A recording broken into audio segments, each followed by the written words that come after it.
Halo anak-anak, bagaimana kabarnya?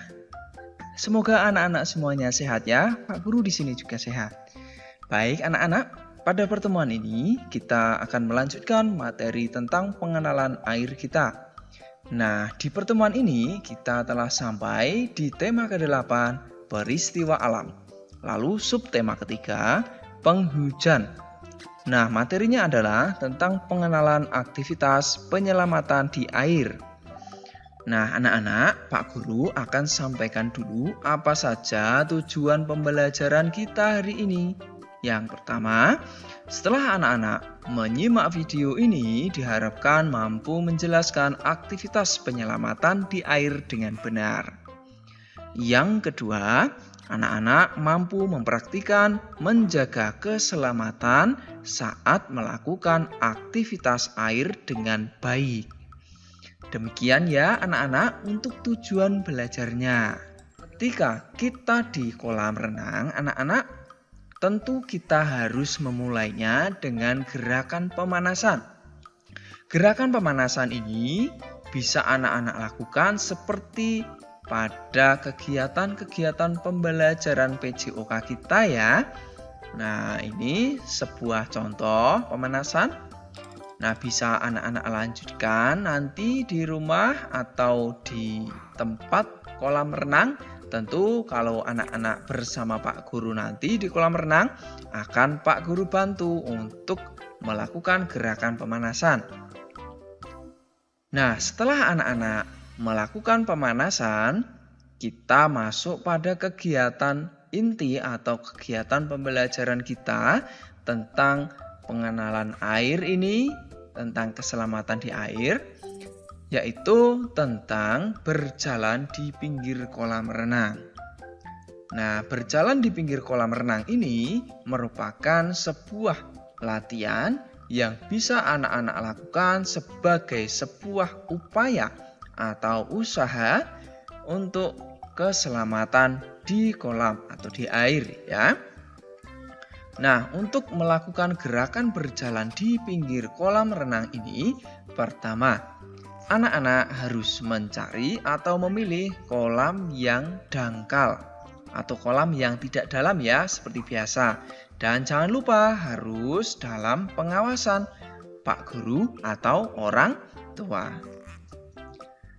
Yang berikut, lakukan gerakan belajar berjalan di pinggir kolam seperti pada contoh di sini ya anak-anak.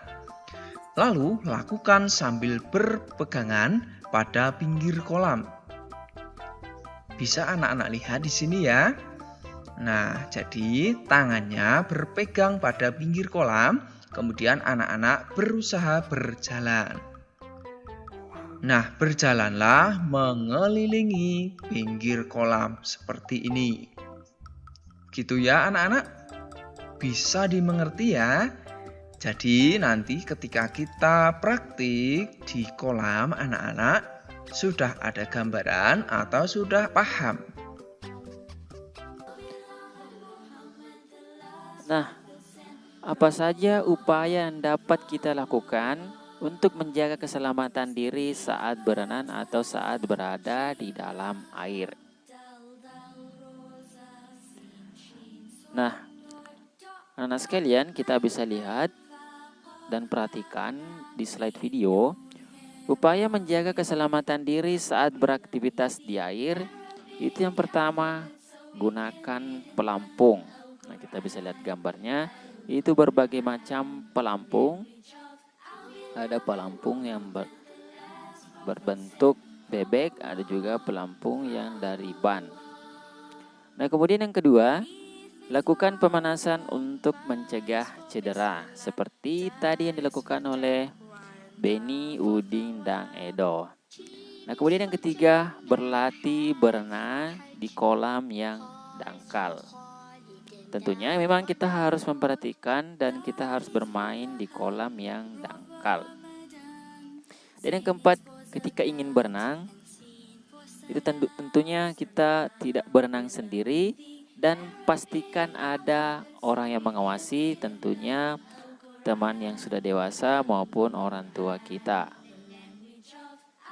Seperti itu upaya menjaga keselamatan diri saat beraktivitas di air. Nah, anak sekalian, kita bisa membaca juga, saat berenang, perhatikan keselamatan diri dan orang lain. Gunakan alat bantu seperti pelampung untuk menjaga keselamatan diri saat belajar mengambang dalam air. Pelampung adalah alat bantu untuk menjaga tubuh tetap mengambang saat berenang maupun saat beraktivitas di air. Nah, kita bisa mengamati berbagai alat pelampung berikut.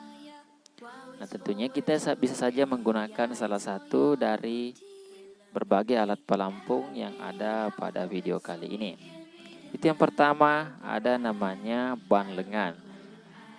Nah, ban ini namanya ban, tapi ini adalah sesuatu yang disimpan di lengan dan berisikan udara di dalamnya. Biasanya ban lengan ini itu terbuat dari karet. Dan tentunya ini bisa ditiup. Nah, berikutnya yaitu rompi renang.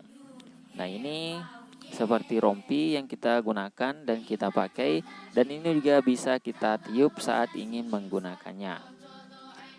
Nah, kemudian yang berikutnya yaitu papan seluncur. Jadi, papan luncur ini kita gunakan untuk belajar berenang dan tentunya kita bisa memegangnya. Nah, kemudian yang berikutnya yang terakhir yaitu ban renang. Nah, inilah yang umum paling banyak digunakan ketika kita berada di dalam air. Dan ini banyak sekali kita temui di berbagai permandian. Nah, anak sekalian jangan lupa jika kalian ingin belajar berenang, silakan menggunakan terlebih dahulu yang namanya ban renang. Dan bisa saja kita melakukan dan bisa saja menggunakan berbagai alat yang kita dapatkan di sekitar kita, misalkan drum ataupun yang lainnya. Nah, selanjutnya ini juga harus kita perhatikan karena biasanya di setiap kolam itu memiliki yang namanya rambu-rambu atau tanda-tanda yang dilarang. Nah, ini adalah rambu-rambu ketika kita ingin dan berada di kolam. Biasanya terdapat ada namanya tanda kedalaman air. Nah, ini menunjukkan kedalaman air, ini menunjukkan kalau di kolam itu bahwa tingginya dan kedalaman airnya itu seperti ini. Nah, kemudian yang berikutnya ada juga biasanya rambu-rambu dilarang mendorong. Maksudnya kita dilarang mendorong teman kita ketika berada di pinggir kolam. Nah, kemudian berikutnya yaitu dilarang terjun di kolam yang dangkal. Nah, sekalian, jadi kita tidak sepatutnya untuk melompat ya dari atas dan menuju terjun ke kolam, apalagi kalau airnya yang dangkal. Jadi ini bisa saja kita lakukan ketika kita memang sudah tahu dan profesional dalam berenang. Nah, kemudian yang berikutnya yaitu dilarang berenang sendiri. Jadi anak sekalian, kita juga harus perhatikan bahwa jangan sekali-kali berenang sendiri, apalagi kalau kita masih belajar. Nah, ingatlah untuk selalu diawasi dan selalu diawasi oleh orang tua kita. Nah, kemudian yang berikutnya yaitu dilarang berjalan di tepi kolam renang. Karena kenapa? Biasanya di tepi kolam renang itu sangat basah dan menyebabkan licin. Jadi bisa saja kita terpeleset dan jatuh. Apalagi pinggir kolam itu semuanya benda-benda yang keras. Jadi jangan sampai kita terbentur dan itu bisa menyebabkan luka yang cukup serius atau bisa saja luka pada otak.